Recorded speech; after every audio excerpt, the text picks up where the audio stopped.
Welcome to the Shared Practices podcast. I am joined back again by Caitlin. It's been 4 or 5 months. I know people were asking at the event about some exciting things in your life. So welcome back and tell us about your life now.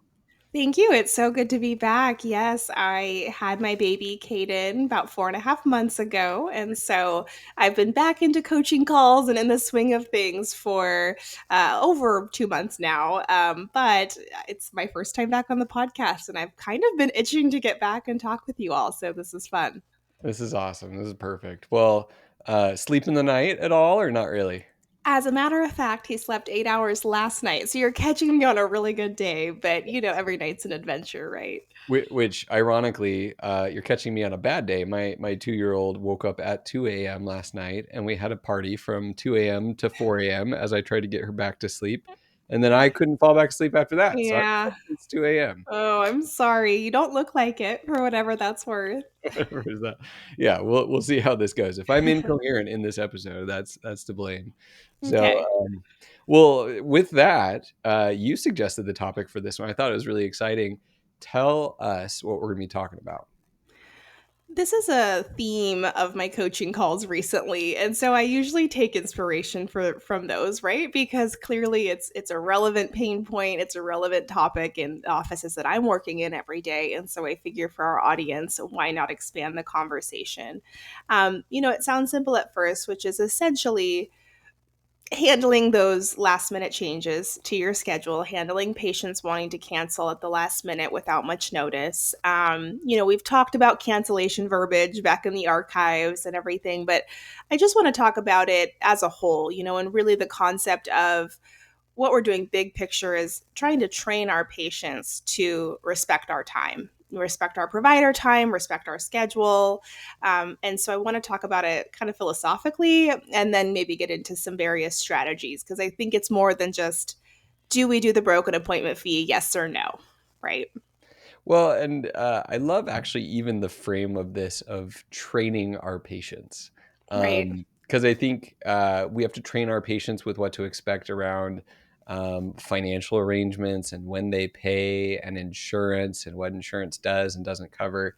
And in a startup world, you get to do that from day one, however you want, versus in acquisition world, you have to often retrain your patients, and this is just one of those that your team and your patients are used to doing a certain thing a certain way, and maybe one of the reasons they liked the office before was they were so buddy buddy with the team they could just kind of cancel, reschedule, and move stuff around, and it was no big deal. And now all of a sudden, if you start implementing policies, you've got to have the verbiage and the decision to say, okay, this is how we're going to do things, and why, and be okay if patients are they resist the training a little bit. That's right. That's right.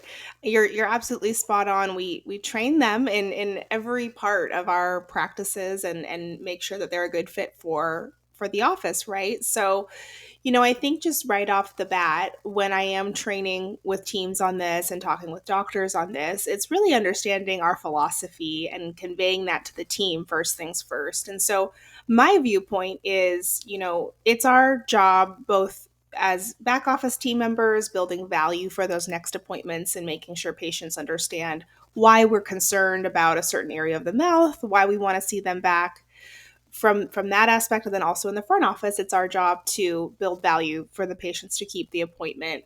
um, and it comes from a perspective of like our providers deserve to be notified if there's going to be a hole in their schedule. They deserve to be given time to fill that with another patient who needs their help. And so our role at the front office and the back is to protect that time, protect our doctor's time, protect our hygienist's time.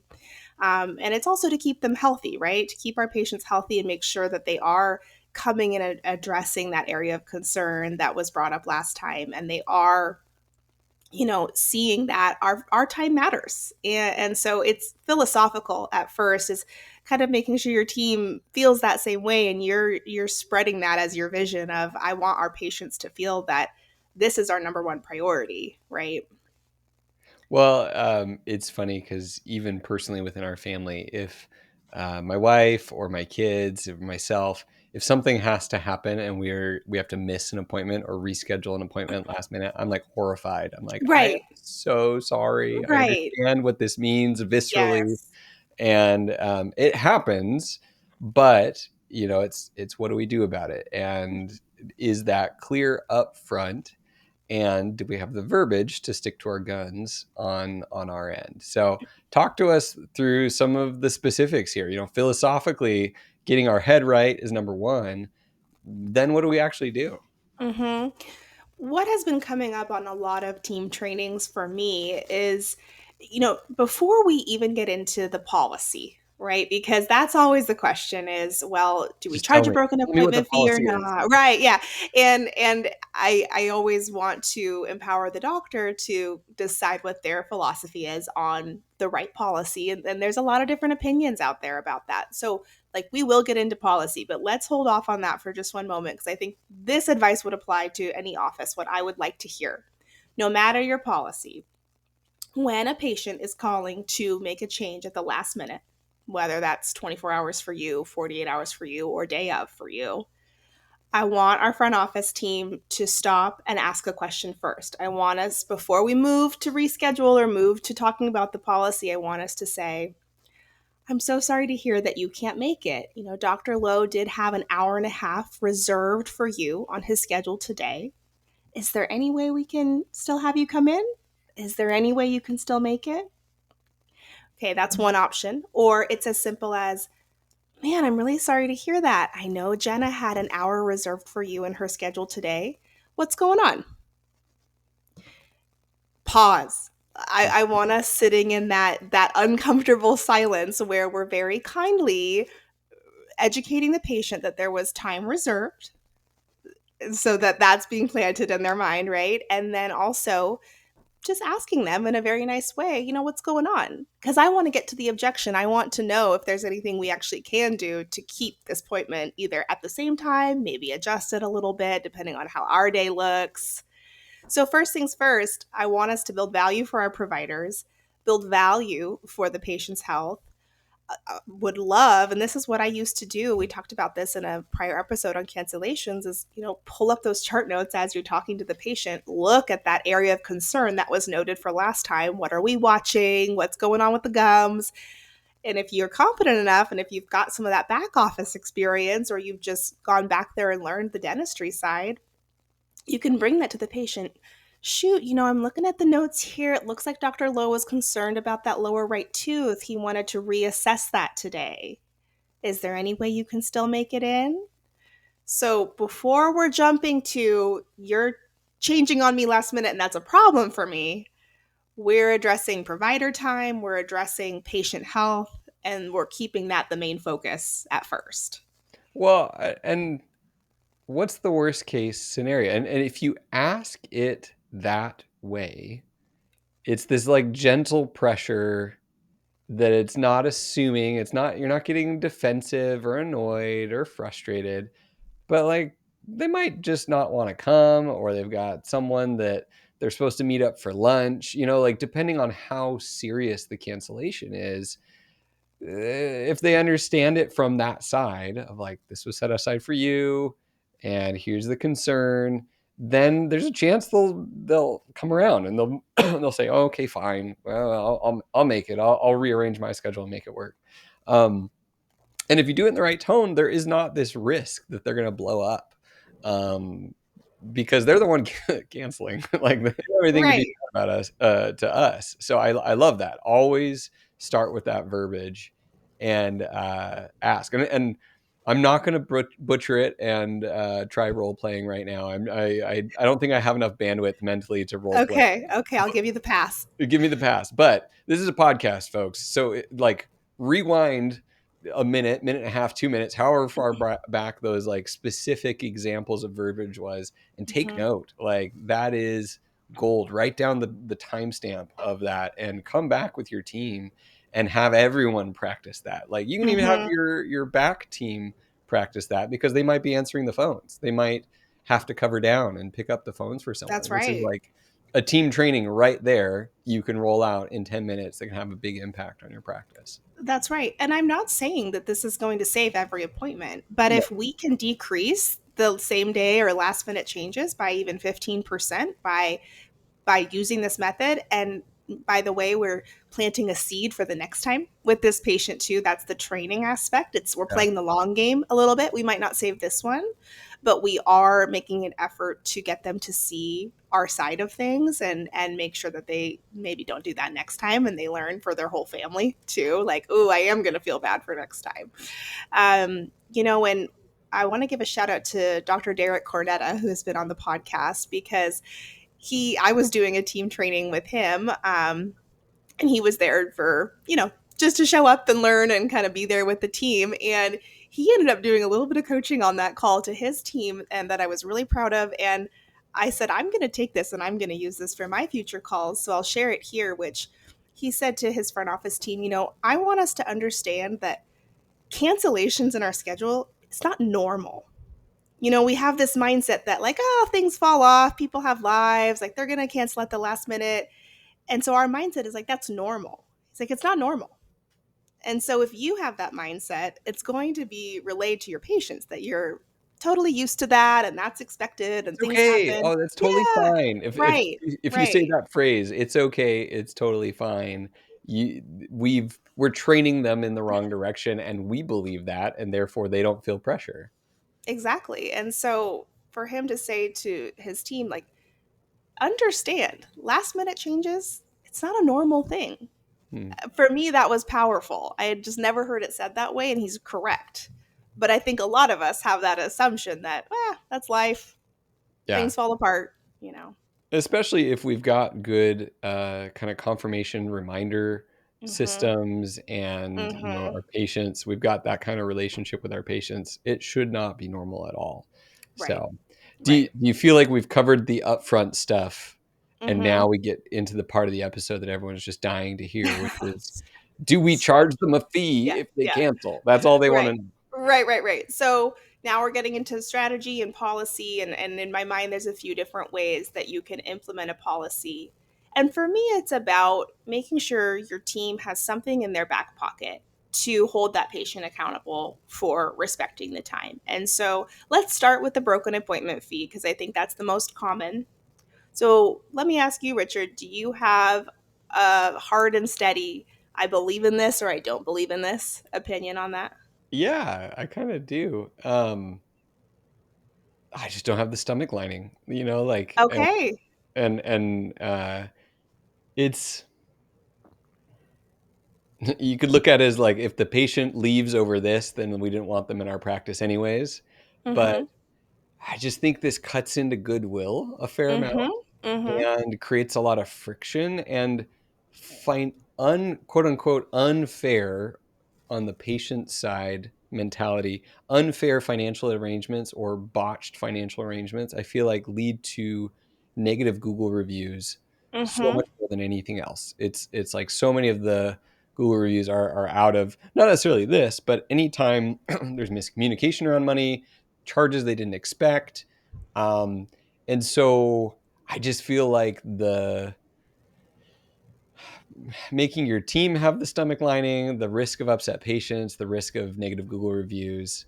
Um, I like the threat of it, and then you waive it as like a kind of like a okay, this is a nice thing we're gonna do for you. So it's kind of like Mhm. a Oh, fake this is cancellation it. fee. This is going to be such a juicy conversation. I love it. You're gonna be like exact opposite on this. This is gonna be great. Well, not necessarily, but you sound like a lot of dentists that I talk to. You're certainly not alone in this opinion, and so I agree to a certain extent. And I think we need a solution for those who feel like that's not how I want my practice to go. Yeah. But at the same time, I want to hold these patients accountable. I would hope too, right?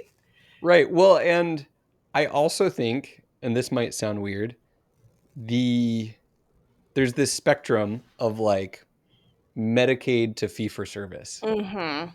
And there is a degree of reliability of patients of just kind of default show cancellation rates.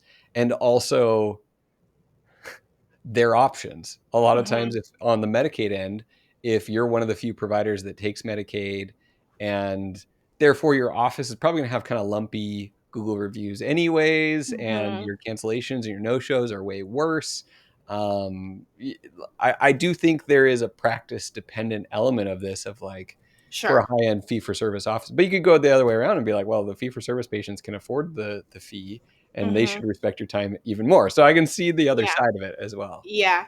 No, and for me, I don't think one size fits all for this. And so I think some offices might do better with it.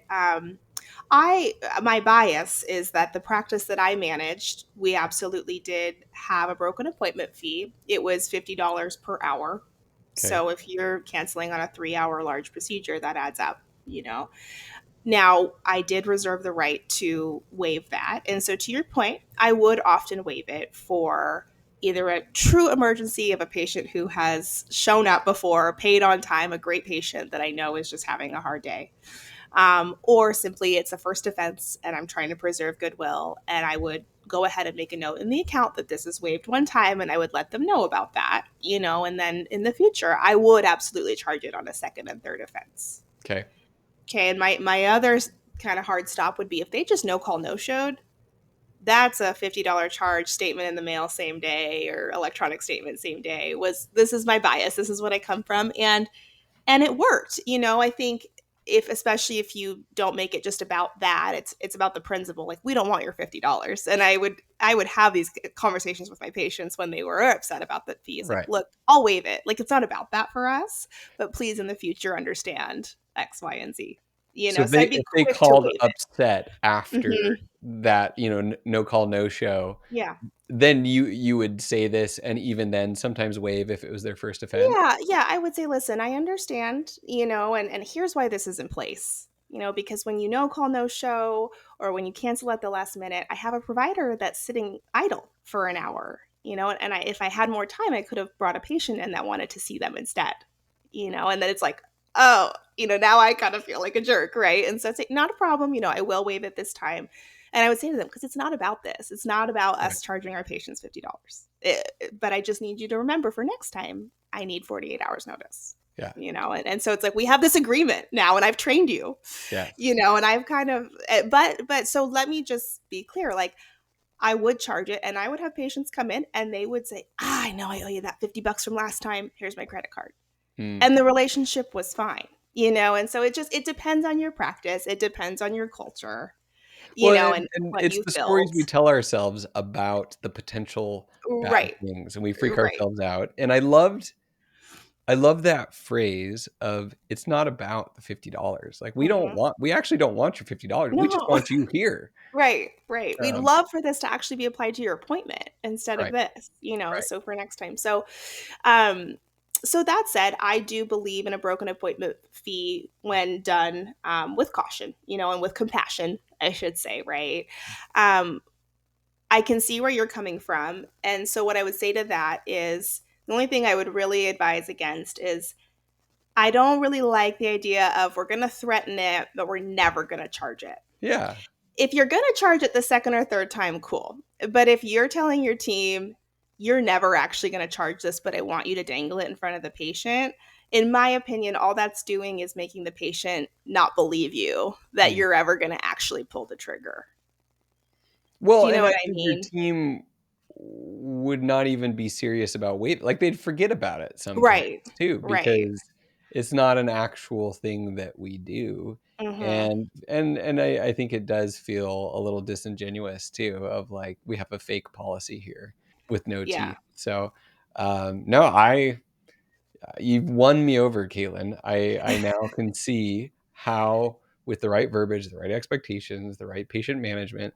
The question I did have was, how well do you train them when they're a new patient or Mhm. before appointments? Like, do they know about this, or is this a surprise the first time they run into it? Yeah, so for new patients, it's a good question. I don't think we can really charge new patients. That's one way to burn that relationship right Sure. off the gate. So, hopefully if you are charging a broken appointment fee, it's in your paperwork, and hopefully maybe they receive that ahead of time. Nowadays, a lot of patients are getting that electronically. Hopefully your appointment reminders say please allow 24 to 48 hours for changes. Hopefully your email signatures from the front office team going back and forth about their insurance are saying that. Like, there's a lot of places where that's visual to a new patient so they can see. But that would be a case of, I would go ahead and, not charge them and let them know about it and then Well, reschedule them. and I was asking, and that's a great. It was a question I should have asked, which is, do you charge it to new patients? But I was asking more, how do you train the patients? How much do they know this is coming, and where does it come up? And you just answered that of like every It's notification visual. reminder, Right. they should Right. be seeing this, and in the paperwork, even if they just gloss through it, but they've signed it, and then they Hmm. see it over and over in all the notifications and reminders. Hmm. Yeah. And so, I don't want this only to be me making a case for the broken appointment fee, because I do think there's other ways to do this that I want to talk about. So let me ask you, in the practices that you've managed and oversee, what options did you have your front office employ for something like this if it wasn't a broken appointment fee? Was it kind of just the waive and then maybe charge eventually, or did you try deposits? Did you Oh, try, no, like, no, no, no, we yeah. didn't actually do this. I was just saying in theory. We were Okay. never I've never implemented any form of this, but, like, I've you think about it a lot. Okay. When cancellations Okay. happen, you're like, "Man, Yeah. should we be doing this? Is this Mhm. what we should be doing?" And, Mhm. "Oh, but I'm worried about that." So, no, no, no, I actually have not ever implemented, a broken appointment fee. Okay. So when patients would cancel at you on the last minute, like, was it just too bad so sad? Your day fell apart and you accepted that?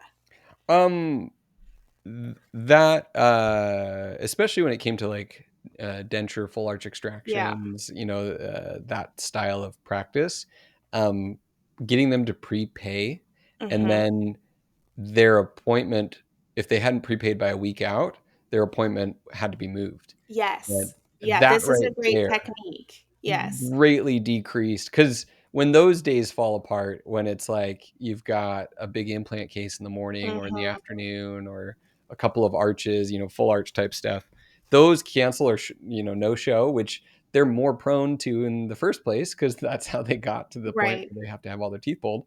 um, that really like devastates your schedule. So Yeah. prepaying and their appointment getting moved if they hadn't prepaid by 1 week out.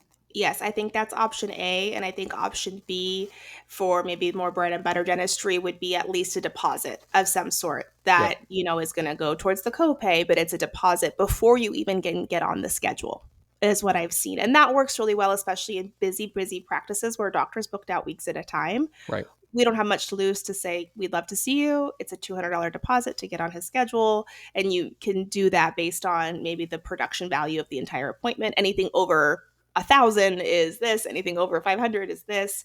But it's a way to, the patient still, that's their money. At the end of the day, you're not going to keep some of it for a broken appointment fee if you don't believe in that, if they end up canceling. But it's getting that skin in the game. It's only scheduling patients who have that buy-in. And I like this as a alternative to broken appointment fees, because you're still giving the front office team something in their, toolkit to say, this is skin in the game for you to actually respect our schedule if you're going to get on it. 100%. Well, we've covered this. We've talked about the area of concern. Um, what about the patients that just don't, they aren't on Mhm. board, whether you are doing the broken appointment fee or not, you're having them prepay or not. There's these chronic offenders, and Mhm. like they want to be in the practice, they're apologetic, but they keep doing it. It's not someone that you can just kind of easily kick out of your practice per Yep. se. Yep. What do we do? So this could be strategy option C that you could do on its own, or you could do in addition to option A or B that we went through. But maybe let's say you're a practice that you don't want to put a ton of boundaries on your schedule. You don't want these potentially negative conversations happening with your patients. And so the one thing you could give as ammo for your team is maybe like a three-strike rule, Hmm. where if the patient cancels within a certain time frame at the last minute, once, twice, And then finally, a third time, they are now moved to a short call list instead. And so you're saying to the patient, look, sounds like you have a really busy schedule and things change for you. We have a busy schedule as well. I think it would be best if we actually call you day of when we have options in our schedule for you. We'll shoot you a text, we'll call you, whatever works best for you. And then if it works for you and it works for us, we can have you come in on the same day or maybe like first thing the next day. Yeah. And because that's, you're not saying no, you're not saying you can't ever get on our schedule again, but maybe last minute works for you, you know. You're on the naughty list. Can we say Well, and that? and that they potentially have a negative with the patient too, right? They go, "What do you mean I can't reserve time on your schedule?" That's right.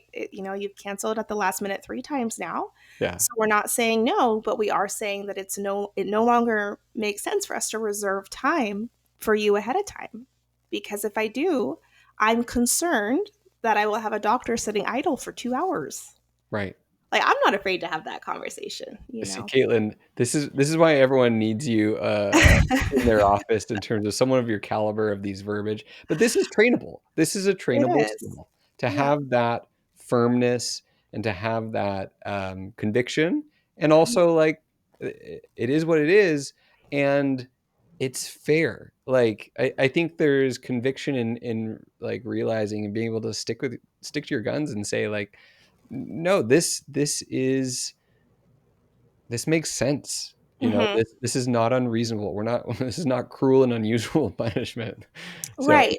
yeah. Yeah, and I think to your earlier point, we want to make sure that we have digital confirmations. We've got email reminders set up, text message reminders set up properly to where they're getting reminded and being prompted to confirm. And so we have technology on our side. And then one thing that's really important in my book is that somebody is caught looking 2 business days out and they do this in the morning, 2 business days ahead, and they're personally calling anyone who's unconfirmed, and trying to kind of get to a decision with that patient, yes or no, are they coming? That way, if we find out they're not, we may potentially, you and your manager may decide we actually won't be honoring that appointment anymore. Like this is kind of option D of, maybe we're doing none of the first 3, but 2 days out, we're giving them one last chance. Call us by end of day to let us know if you can make it. Otherwise, we may not be able to honor this appointment.